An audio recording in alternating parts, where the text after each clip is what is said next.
Good afternoon. Kindata ko amin. Nayakadwanin a Payaw. Dito po ako sa Payaw. And kasama ko po si Ate Gretchen.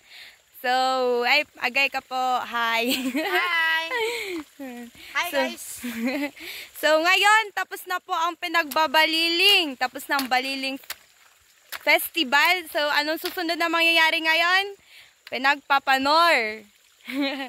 And ngayon po, andito pa kami sa palayan na nakikita nyo po si Ate Gretchen naggagabyon or yung nagbubungkal ng sa may palayan. So, ayun po. Ngayon, matatanong po natin si Ate Gretchen kung ano po yung karanasan niya ngayon sa pinagpapanadel na tapos na po yung baliling. So, ayun na nga. Ate Gretchen, ano po yung experience nyo ngayon sa pag pinagpapanor? Actually, this is my first time. First time in history. Charot. And kadalasan kasi nung last sila kuyang gumagawa nito. Pero today wala sila kaya ako naman. No so choice. medyo mahirap talaga siya. Medyo maraming bato sa ilalim kaya hindi mo pwedeng diretsuhin na ganyanin yung lupa kasi masakit sa paa. Ayun, so mahirap siya, mahirap talaga. So God bless lahat ng farmers out there. Amen. Yes. Ox na?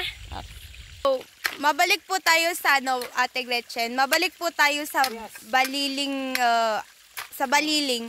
Ano po yung naging resulta nung baliling dito sa atin sa Bayu? Ang naging resulta naman is super cool.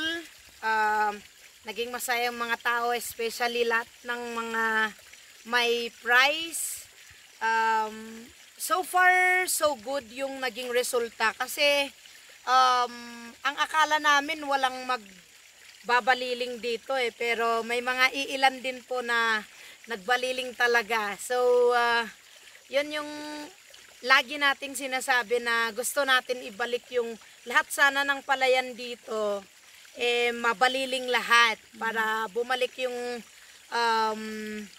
dating practice natin as e-buys or as e-bayo. Ayun, so, so far, it was a good start really. Magandang naging resulta. Yun nga lang, kulang talaga yung mga prizes. Kaya yung iba nagtatanong, bakit wala kaming prize? Bakit yung iba sila yung mas mataas? Bakit hindi na lang bawasan yung first prize or second prize para i-consolation na lang lahat sa mga tao? Kaso, yun nga lang naging problema. Kulang tayo sa budget. So, but so far so good nga, sabi ko. It was really a good start kasi may mga nagbaliling talaga, not because of the money sa price, pero kasali na rin yun. Yun, second na kasi yung inaano natin dito sa Bayu is yung kamote. So tulad nga yung ginagawa nila. Ayun, pagkatapos ng baliling, nilalagyan yan tinataniman yan ng kamote. Tsaka kung mga ibang gulay po. Tulad niyan, may sibuyas dyan sa baba, may mani, may beans, may mais. Ayun. So, maraming pwedeng itanim. So, hindi lang siya basta baliling lang. Ayun, yun. Okay.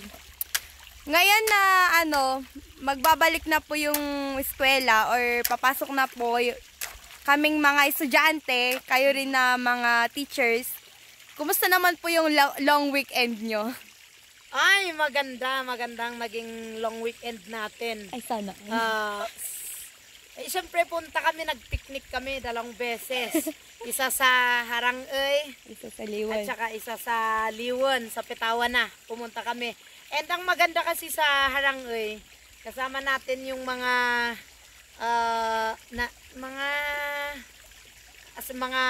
kapwa-youth. Ay, youth din ako. Ay, charot. Ayun, so kasama natin yung mga close friend din natin. At saka doon sa Petawa na naman, kasama naman natin yung mga brethren from Talubin. Wow. Ay may mga nakasabayan kaming mga taga Talubin. And close friends as well. Ayun. Mga cousin actually. Cousin sila. Okay. So, sa pagpunta nyo sa Petawana, is this your first time or... No. I've been to Petawana many times. Pero, ito yung pinakahuling punta ko ngayong taon sa Petawana. Kasi, parang napagod na ako nung pagpunta ko dun. Yes. So, ikaw na, Erica, matanong kita. Kailan ka pumunta ng Petawana? Pumunta ka ba this long weekend? Pumunta ako nung Wednesday. Sana, And nagpa-relax lang muna kami. Yung mga kasama mo doon? Mga barkada lang naman. And so, masaya. Lahat tayo dito sa Bayon, masayang naging long weekend natin. Puro picnic kasi laging mga ginagawa natin nung walang klase. True. Picnic every day. Yes, picnic every day. Picnic every Kaya day. laging sinasabi sa amin, walaw rawa.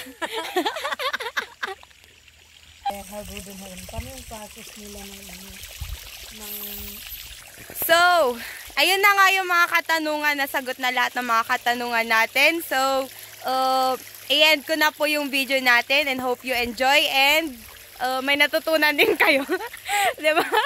Dapat din may natutunan kayo sa video ng ito. And that's all. Thank you. Ako po si Erica and ito po si Ate Gretchen, yung aking kasama sa palayan. And thank you and goodbye.